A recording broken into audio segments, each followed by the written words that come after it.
Let's talk about the mass market lah, because that's where we talk about the entry price, right? So we talk about recently transacted mass market new condos. I would say it's averagely about 2001 to 2002 PSF already. Or actually already more than 2000 PSF. Let's talk about some of the projects. For example, Jayden, okay, it was 90% sold already. 90% sold. Easily more than 2002 PSF now. Okay, then we look at District 23 Botany at Dairy Farm, about 73% sold. Okay, easily 2002 2001 PSF. Okay, and then we talk about Hillock Green, 40% sold. Okay, and also Lentor Hills, about 81% sold already. So all these you talk about are averagely 2001 2002 PSF.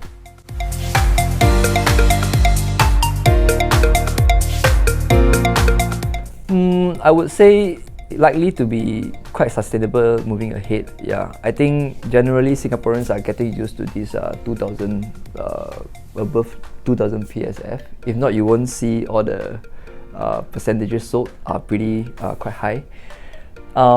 Like for example, I think compared to in the past, we have like a new group of buyers now. Like for example, over this article, we can see that buyers can range from 26 years old to 35 years old. So these are the young uprising demand in the market. So very interestingly, over here, I got some stats here stating that in 2015, about 9 years back, there's only 9% of this young group of people. Fast forward to 2023, from 9% it jumped to 35%, you know.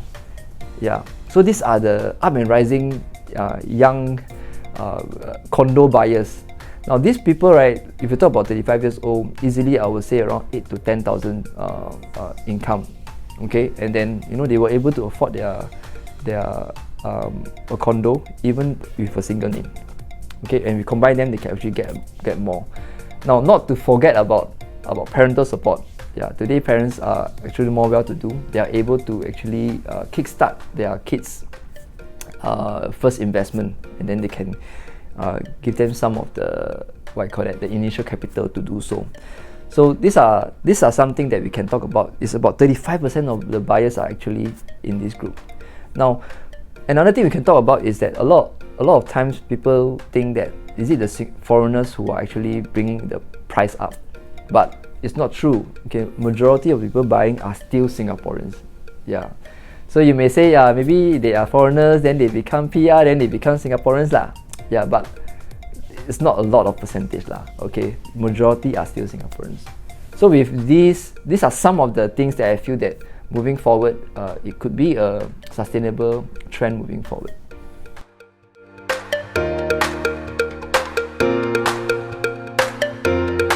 Wow, you always ask the right questions. Of course, you want to buy something new condo today.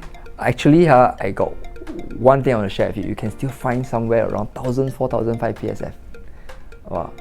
Where can you find them? They are actually executive condominium.